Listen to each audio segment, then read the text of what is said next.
अपूर्ण रूप से आनंद मत्त हो गए हैं। श्री महाप्रभु ने कृपा करके जगन्नाथ जी की 14 हाथ की तुलसी की माला बड़ी, उस माला को गुंजा माला, उस गुंजा माला को इनको प्रदान किया। इन्होंने उस माला को, तुलसी माला को, गुंजा माला को लपेट लिया है एक रेशमी कपड़े में, और जिस समय मनन करने के लिए बैठे, लीला स्मरण करने के लिए बैठे, उस समय उस माला को गले में धारण कर लें, और माला को गले में धारण करके श्री स्मरण करें तो अपूर्व लीला की स्फूर्ति हो। श्री महाप्रभु ने इनको आज्ञा दी है, प्रभु ठाई आज्ञा लया गेला वृंदावने आश्रय कौलीला आसी रूप सनातन है, और ये कहा कि अब तुम वृंदावन में जाओ। रूप गोसाई की सभा में श्रीमद् भागवत का पाठ करें, भागवत पढ़ें, अश्रुकंप गदगद रोमांच ये इनके उत्पन्न हो रहे हैं। अपूर्व से इनकी लीला। पिक कंठ स्वर कंठे ताते रागेर विभाग, एक श्लोक पढ़ीते फिराए 3-4 राग। कोयल सरी का कंठ है और राग के सहित में एक श्लोक को ही 3-4 बार घुमा घुमा करके ये पढ़ें।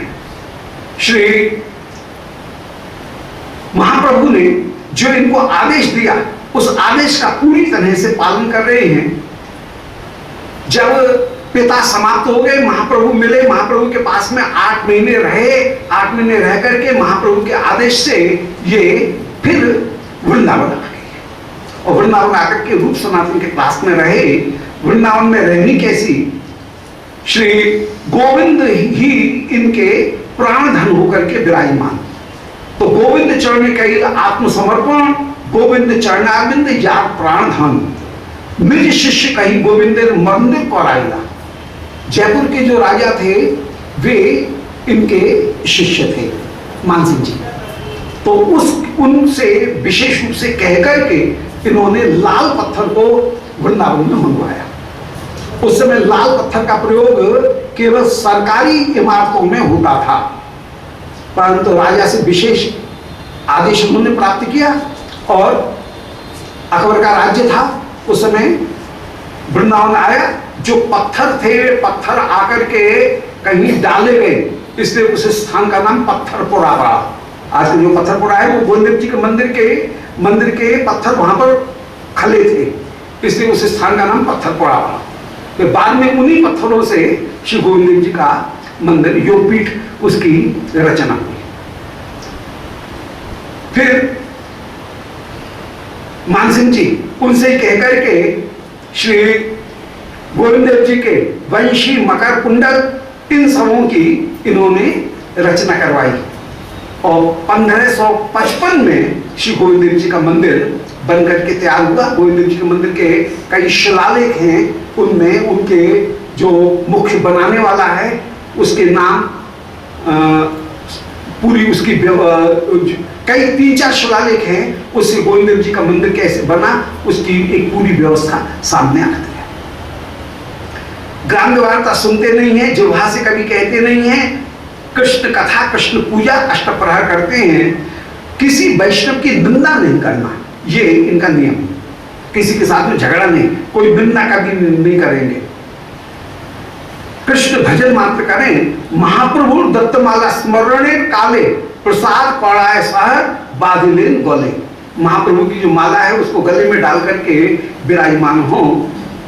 इस प्रकार अंत में कृष्ण नाम, कृष्ण कथा का गायन करते हुए ये 1501 शताब्द में ये अंतर्धान हुए, माने 1636 विक्रमी में श्री अंतर्धान होकर के विराजमान रहे।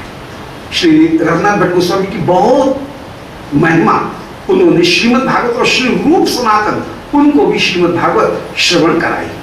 श्री रघुनाथ दास गोस्वामी, बहुत 5 मिनट में पूरा करूंगा, वंदना तो करी ने। श्री रघुनाथ दास गोस्वामी ये रति मंजरी कोई मानते हैं, कोई तुलसी मंजरी, कोई भानु मंजरी। तुलसी मंजरी के रूप में विशेष रूप से विलाप पुष्पांजलि में इनका जो उल्लेख है वो तुलसी मंजरी के रूप में या रसमंजरी के रूप में इनका विशेष रूप से, कोई रसमंजरी, कोई तुलसी रसमंजरी के रूप में श्री रघुनाथ भट्ट गोस्वामी और रतिमंजरी के रूप में श्री रघुनाथ दास गोस्वामी। हाँ, तो ये भानुमति मंजरी और तुलसी मंजरी ये दो विशेष है। भानुमति मंजरी और तुलसी मंजरी ये इनका स्वरूप है और उनका रसमंजरी स्वरूप है। रघुनाथ भट्ट गोस्वामी का रसमंजरी और इनका तुलसी मंजरी ये स्वरूप है। अलग अलग कई भाव भी है, अंतर भी हो सकता है। सप्तग्राम के बंगाल का जो कायस्थ कुल है उसमें एक जमींदार कुल में इनका जन्म हुआ। हिरण्यदास और गोवर्धन दास, हिरण्यदास इनके ताऊ हैं और गोवर्धन दास इनके पिता हैं। बाल्यकाल से ही श्री नामाचार्य हरिदास जी की इनके ऊपर विशेष रूप से कृपा मिली और श्री गोवर्धन के घर पर जब हरिदास आए उस समय हरिदास ने विशेष रूप से इनके ऊपर कृपा की। वो प्रसंग अलग है कि वो गोपाल चक्रवर्ती ने उस समय श्री हरिदास जी उनके साथ में बातचीत भी की, बहस भी की और गोवर्धन ने उस समय इनको नौकरी से निकाल दिया। बाद में श्री हरिदास ठाकुर वे कहीं दुखी होकर के चले गए। उसका प्रभाव ये हुआ कि गोपाल चक्रवर्ती उनकी नाक ही कट गई, खुद की नाक कट गई है। अस्तु, वो एक अलग प्रसंग है। श्री हरिदास ठाकुर का जो प्रसंग है वो प्रसंग विराजमान। श्रीमद महाप्रभु की महिमा को सुनकर के बार बार ये घर से भागते थे और इनको सिपाही पकड़ करके ले जाते। श्री महाप्रभु के संन्यास के बाद में जब ये शांतिपुर महाप्रभु आए तब ये भी महाप्रभु का दर्शन करने के लिए शांतिपुर में गए। गौड़ देश की यात्रा के समय ये विशेष रूप से श्रीमद महाप्रभु से पिता की आज्ञा लेकर के आए और उस समय पिता ने की आज्ञा लेकर के जब आए महाप्रभु मिले, महाप्रभु ने इनको विशेष रूप से डांटते हुए कहा कि स्थिर हो या घरे जाओ, ना हो या बातोल, क्रमे क्रमे प्रावे लोग भव सिंधु कूल। बोले स्थिर होकर के घर में रहो, ये बावलापना पागलपना मत दिखाओ, बातुलपना मत दिखाओ, मरकर वैराग्य ना करो। लोग दिखाया, संसार को दिखाने के लिए मरकट वैराग्य करने की जरूरत नहीं है। मरकट वैराग्य करने की जरूरत नहीं है लोग दिखाने के लिए। मरकट वैराग्य उसका नाम कि चुपचाप पहले बैठा रहे और फिर आकर के पटाख चश्मा उतार करके ले जाए। तो वो ऐसा जो नदी के बाद सीधा साधा बैठा है और फिर न जाने कब चश्मा उतार करके ले जाए, तो वो ऐसा वैराग्य दिखाने की जरूरत नहीं है। मरकट वैराग्य यथा योग्य विषय हूं अनासक्त होइया, विषयों का सेवन करो, आसक्ति न रखते हुए जो मिल रही है भीतर वैराग्य, बाहर लोग जैसा व्यवहार दिखाते हुए विराजमान, ऐसा आदेश प्रदान किया। श्री महाप्रभु बोले कि मैं जब नीलाचल आ जाऊं तो मेरे पास में आना, ऐसे आदेश प्रदान कर दिया है। श्री नित्यानंद प्रभु उन्होंने श्री रघुनाथ दास गोस्वामी जी के ऊपर बड़ी भारी कृपा की। नित्यानंद प्रभु जिस समय पानी हाटी आए उस समय रघुनाथ ने उनका दर्शन किया और नित्यानंद प्रभु देखते ही रघुनाथ को बोले कि ओ चोरा, तू कहां छिपा था। चोर कह करके संबोधित किया। कितना स्नेह, स्नेह में चोर कह करके संबोधित कर रहे हैं। चोर कहने का मतलब है कि तूने 2 बार मेरी चोरी की है, अर्थात मेरी आज्ञा के बिना घर छोड़ करके महाप्रभु से मिलने के लिए तू दौड़ दौड़ करके गया और पकड़ा गया है। परंतु अब चोर को पकड़ लिया, अब चोर को पकड़ा है तो उसको दंड दिया जाएगा और दंड यही है कि मेरे जितने भी भक्तगण आए हैं इन सबों को तू दही चूड़ा इन सबको सबका आनंदपूर्वक प्रसाद पवा, और श्रीमद महाप्रभु ने, श्री नित्यानंद प्रभु ने कृपा करके दंड महोत्सव उस समय करवाया। ये दंड भी महोत्सव है, महाप्रभु के द्वारा, श्री नित्यानंद प्रभु के द्वारा दिया गया दंड, इससे बढ़कर के कोई आनंद की बात नहीं है। और उस समय श्री परम आनंद के साथ में, महोत्सव के साथ में नित्यानंद प्रभु के द्वारा जो दंड लगाया गया, उस दंड को रघुनाथ दास गोस्वामी ने स्वीकार किया। और जितने भी भक्तगण, उन सब भक्तगणों को आनंद पूर्वक ये दंड महोत्सव में सबको भोजन कराया। श्रीमद महाप्रभु भी उस समय कई भावना में सामने उपस्थित हुए हैं। श्री रघुनाथ दास गोस्वामी जी ने जब जमींदारी के कार्य को अच्छी तरह से संभाल लिया, पिता ने अब इनके ऊपर पहरा थोड़ा सा कम कर दिया। विवाह हो गया था, परंतु पत्नी से इनको कोई लेन देन नहीं, परम विरक्त होकर के रहे, परम सुंदरी पत्नी, परंतु वो भी इनको बांध करके नहीं रख सकती हैं। एक दिन घर के पुजारी आए नहीं थे, उस समय इनके यदुनंदन आचार्य, इनके जो कुलगुरु हैं, वो कुलगुरु आ रहे थे। कुलगुरु के साथ में ये भी चले और श्री यदुनंदन आचार्य को अनुमति लेकर के प्रणाम किया और कहा, गुरुजी आप क्या करोगे, पुजारी जी से मैं क्या आऊंगा, आप जा रहे हो, आप अपने घर जाओ और मैं उनको लेकर के अभी लौट करके आता हूं। ऐसे श्री यदुनंदन आचार्य जी को भी अपने विश्वास में लेकर के श्री रघुनाथ दास गोस्वामी जी उस समय जैसे ही गुरुजी चले, गुरुजी की आज्ञा तो मिली गई, गुरुदेव ने आशीर्वाद भी दे दिया और बहाने से आज्ञा भी ले ली कि अच्छा अब तुम जाओ, बोले यही तो कहलवाना था, तुम जाओ, अब हम घर छोड़ करके जाते हैं। ऐसे आदेश लेकर के और फिर दौड़ लगाई है, घर से निकल गए और भूखे प्यासे जंगल के रास्ते से होते हुए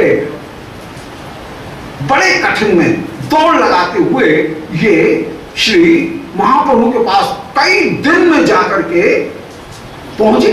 3-4 दिन में ही ये पहुंच गए, परंतु इतनी लंबा रास्ता दौड़ लगा करके किसी तरह से इन्होंने पूरा किया। श्रीमद महाप्रभु जिस समय इनको, महाप्रभु ने इनको देखा, उस समय अपूर्व कृपा की है और इनके पीछे सिपाही और पिता भी आए महाप्रभु के आदेश से, और इनके निष्ठा को देख करके पिता समझ गए कि अब ये लौट करके नहीं जाएगा, पिता भी इनके लौट गए। महाप्रभु ने उस समय रघुनाथ भट्ट को, श्री रघुनाथ दास गोस्वामी जी को जो आदेश दिया, वो आदेश अद्भुत, कि ग्राम्य कथा ना सुनिबे, ग्राम्य वार्ता ना कहिबे, भाल ना खाइबे, भाल ना पढ़िबे, अमानी मानव कृष्ण नाम लेवे, ब्रजे राधा कृष्ण सेवा मान से पढ़िबे। ये महाप्रभु के आदेश थे कि ग्राम्य कथा नहीं सुनना, संसार की चर्चा, ग्राम्य वार्ता नहीं करना, अच्छा खाना मत, अच्छा पहनना मत, अर्थात दीनता धारण करने के लिए रहना और अमानी होकर के दूसरे में तनिक कृष्ण भक्ति दो, उसका आदर करते हुए रहना, ब्रज में राधा कृष्ण सेवा करना। इन्होंने कुछ दिन तक पिता ने इनके पास में कि बेटा गया है, बाबा जी हो गया है भले, परंतु उसकी व्यवस्था तो करनी है, तो इनके पास में धन भी दे दिया, धन की व्यवस्था भी कर दी और इन्होंने उस धन का प्रयोग नहीं किया। महाप्रभु को ही ये भिक्षा के लिए निमंत्रण करते रहे। महाप्रभु ने कुछ दिन भिक्षा ग्रहण की, परंतु महाप्रभु प्रसन्न नहीं दिख रहे हैं भिक्षा ग्रहण करते हुए भी। महाप्रभु हंसे और उन्होंने कहा कि ठीक है, आज रघुनाथ दास ने हमारी भिक्षा बंद कर दी है, बहुत दिन से भिक्षा उनके यहाँ से आई नहीं, पता लगा क्यों भिक्षा कर रहे हैं। महाप्रभु कह रहे हैं नहीं अच्छा हुआ, बंद कर दी तो अच्छा हुआ, क्योंकि एक बड़ी सुंदर बात, काम की बात जो है वो लेनी चाहिए चरित्र से, अपने काम की बात, वो ये कि विषयी अन्य विषयी अन्य है राजस निमंत्रण, दाता भोक्ता दोहार मलिन हो मन। विषयी का अन्न लेने पर वो राजस निमंत्रण होगा, दाता भोक्ता दोनों का मन मेला हो जाएगा। विषयी अन्न खाई ले मलिन हो मन, मलिन मने न होवे कृष्णेर स्फुरण। विषयी का अन्न खाने से मन मलिन हो जाएगा और मलिन मन न होने पर फिर कृष्ण का स्फुरण नहीं होगा। इसलिए अच्छा किया कि उन्होंने कहीं हमारी भिक्षा बंद कर दी, ये अच्छा किया। श्री रघुनाथ दास ने भी पिता के धन को अब अस्वीकार कर दिया, बोले नहीं हमको जरूरत नहीं, हम जैसे भी है वैसे निर्वाह करेंगे। पिता जो इनके पास में धन भेजने का प्रयत्न करते थे इनकी योगक्षेम के लिए, वो भी इन्होंने बंद कर दिया। कितना वैराग्य। एक दिन गरुड़ स्तंभ जो है उनके सामने ये खड़े होकर के जो भिक्षा है उसको मांगे। महाप्रभु ने इनको देखा और उस समय इनको टोका कि ना, भिक्षावृत्ति करना यह तो वेश्यावृत्ति है। जैसे वेश्या देखती है कि ये आ रहा है शायद मुझे कुछ दे जाए, ये आ रहा है ये शायद मेरा ग्राहक बन जाए, ऐसे ही एक भिखारी वो कोई यात्री आ रहा है तो उसको देख करके कभी प्रसन्न होता है कभी दुखी होता है। इसलिए ये भिक्षावृत्ति वो अलग चीज है, माधुकरी अलग चीज है, दो अलग अलग चीज हैं। इसलिए भिक्षावृत्ति ये तो वेश्यावृत्ति की तरह से है, ये उचित नहीं है। महाप्रभु के इस आदेश को इन्होंने प्राप्त किया।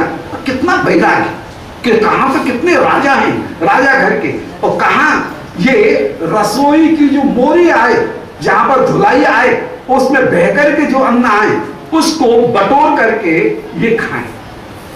परंतु वो इतना अन्न आए नहीं, पेट भर जाए इतना भी नहीं आए, परंतु भूखे रहे तो भूखे ही रहे।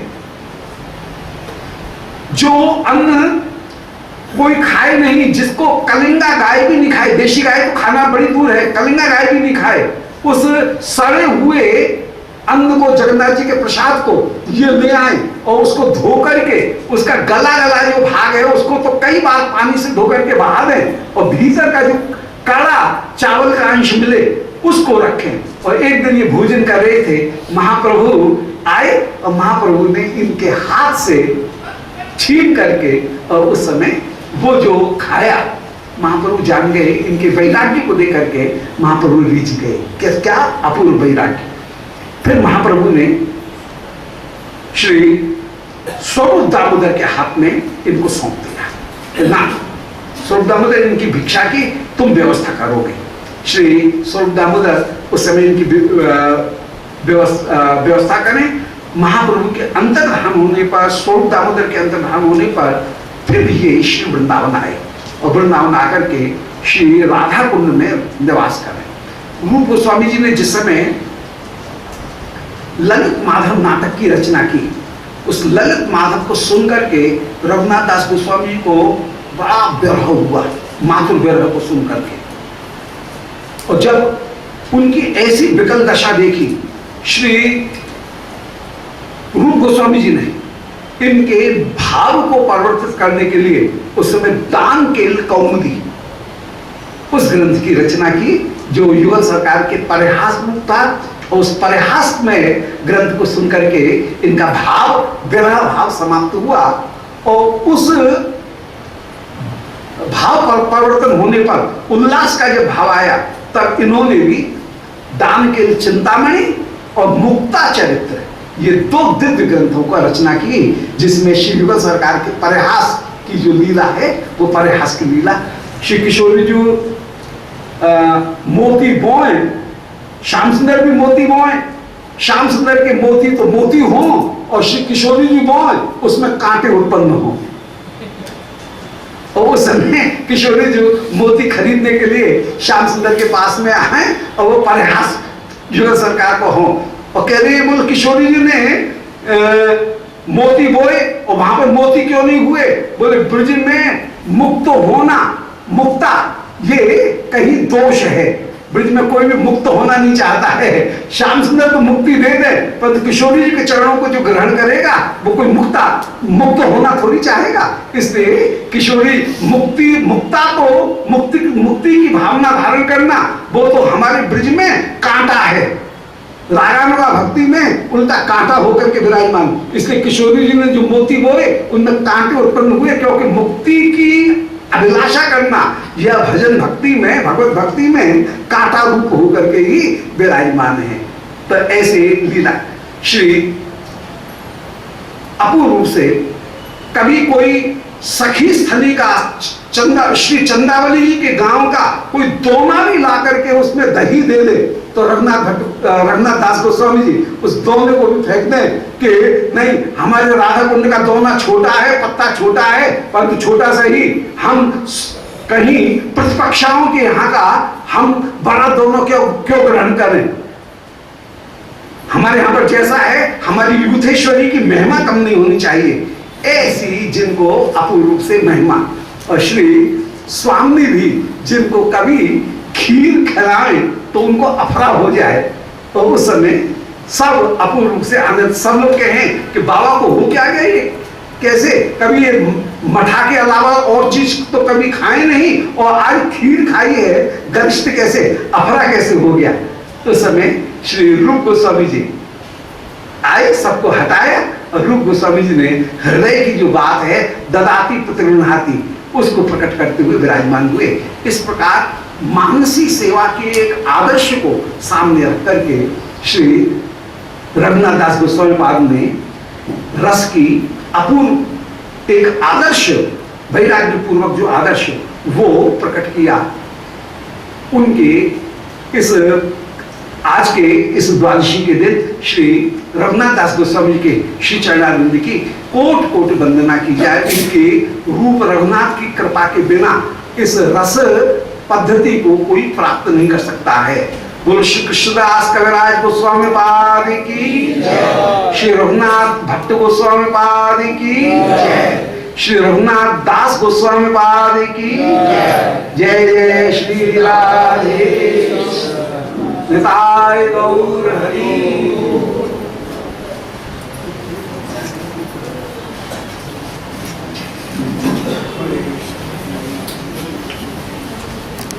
बोलो वृंदावन बिहारी लाल की जय। ओम नमो भगवते पुराण पुरुषोत्तमाय। ओम जयति पराशर सूनु सत्यवती हृदय नंदनो व्यासो यस्यास्य कमलगल्तम वाग्मय ममृतम जगत पेवती विश्वसर्ग विसर्गादि नवलक्षण लक्षतम श्रीकृष्णाक्षम परम धाम जगद्धाम नमामि तत्। हृदयस्य प्रेरणया प्रवर्तितोऽहं बराकुरूपोऽपि तस्य हरेः पदकमलं वन्दे श्री चैतन्यदेवस्य। वंदेहम श्री गुरु श्रीयुतपदकमलं श्री गुरु वैष्णवांश्च श्री रूपम साग्र जातम सहगण रघुनाथान्वितं तं सजीवं साद्वैतं सावधूतं परिजन सहितं श्री कृष्ण चैतन्य देवं श्री राधा कृष्ण पादान् सहगण ललिता श्री विशाखान्वितांश्च श्री राधा प्राणबंधो चरण कमलयोर्केश शेषाद्दिगम्या या साध्या प्रेम सेवा ब्रज चरित परे बागाढ़ लौल्यैकलभ्या सास्यात् प्राप्तायां तां प्रथयतु मधुना मानसी मत्स्य सेवां भाव्यां रागाध्वपान्थै ब्रजमनुचलितं नैतिकं तस्य नौमि नारायणं नमस्कृत्य नरं चैव नरोत्तमं देवीं सरस्वतीं व्यासं ततो जयमुदीरयेत्। हे श्री सनातन प्रभो करुणाम्बुराशे, हे रूप दुर्गत जनैक दयावलोको, हे भक्ति युग्म सुमते रघुनाथ दासो श्री जीव में कृत मंदमते दयान्द्रा। तुलसी काननम यत्र यत्र पद्मवनानि च पुराण पठनम यत्र तत्र सन्निहितो हरि वाञ्छाकल्पतरुभ्यश्च कृपा सिन्धुभ्येव च पत्तानां पावनेभ्यो वैष्णवेभ्यो नमो नमः। बोलो श्री वृंदावन बिहारी लाल की जय। श्री कृष्ण भावनामृत में 13वें सर्ग के अंतर्गत श्री श्याम सुंदर वृंदावन विहार करने के लिए आप मध्याह्न लीला के अंतर्गत पधारे हैं। उस लीला का मानसी चिंतन करते हुए श्री विश्वनाथ चक्रवर्ती जी शोभा वर्णन कर रहे हैं कि श्री श्याम सुंदर जिस समय शिशिर सुखद नामक प्रदेश में पधारे, उस शिशिर सुखद प्रदेश में पधारते हुए वहां अपूर्व शीतकालीन जो शोभा वो विराजमान। वृंदावन में श्रीमद् भागवत में जैसे कहा, वृंदावन संप्रवेश्य सर्वकाल सुखावहम, वृंदावन में सब ऋतु सब काल में विराजमान, और ऋतुओं का जो सुंदर पक्ष है सुखदायी वो तो वृंदावन में विराजमान, और ऋतुओं का जो कष्टकर पक्ष है वो श्री लीला में नित्य वृंदावन में वो कष्टकर पक्ष नहीं है। सब प्रियालाल को मिलाने वाला जो सुखकर पक्ष है वो सुखकर उद्दीपक रूप श्रीमद् वृंदावन का दिव्य विराजमान है।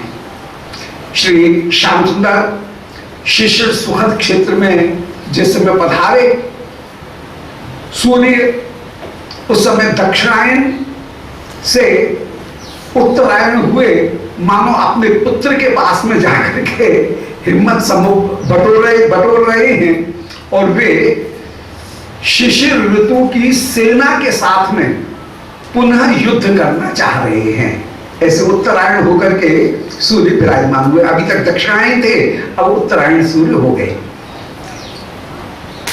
इति कुतकुतो निर्वर्णीय अग्रे चलन ललना सखा, 12वें श्लोक में कल निरूपण कराए थे परसों, उसी का संकेत कर रहे हैं पूर्व प्रसंग में कि कौतुक पूर्वक श्री वृंदावन की शोभा का वर्णन करके श्री श्याम सुंदर जिस समय चले हैं, सखल परमानंदम कुंडई अवाप विलोकित, आपने वहां कुंद पुष्पों को खिले हुए देखा, और कुंद पुष्पों को देख करके आपको परम आनंद की प्राप्ति हुई।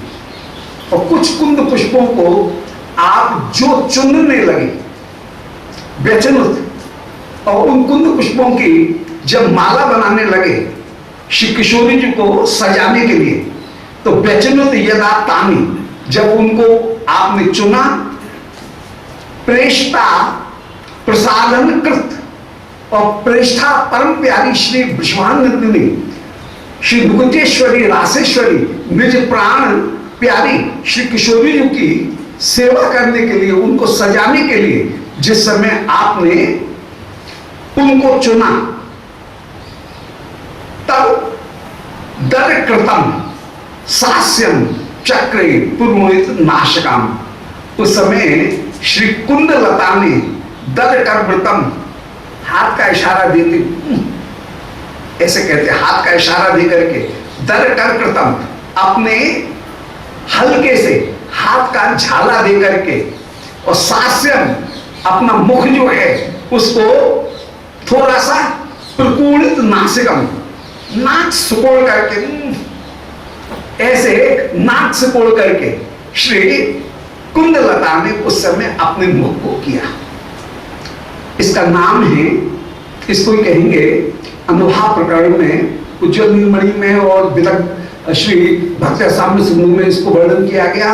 बिब्बोक नामक भाव, बिब्बोक भाव वहां होता है जहां प्यारे के द्वारा आदर में दी गई वस्तु से वो प्राप्त करके भीतर तो बड़ा आनंद हो, और ऊपर से कहीं उपेक्षा दिखाई जाए, हमको जरूरत नहीं है, ऊपर से ना और भीतर से परम आनंद हो रहा है।